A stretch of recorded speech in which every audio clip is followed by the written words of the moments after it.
a mile away from the car and it starts raining. Like Jeff says, you're gonna get wet. There's a little bit more. These gigantic cobbles. Rain. So, made it to what's kind of the end.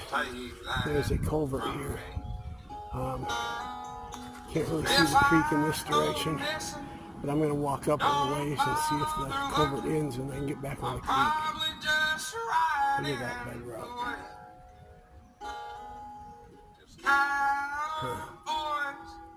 This may have some potential out there. There's another wash coming out of here.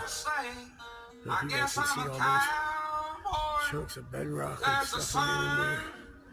And there's stuff out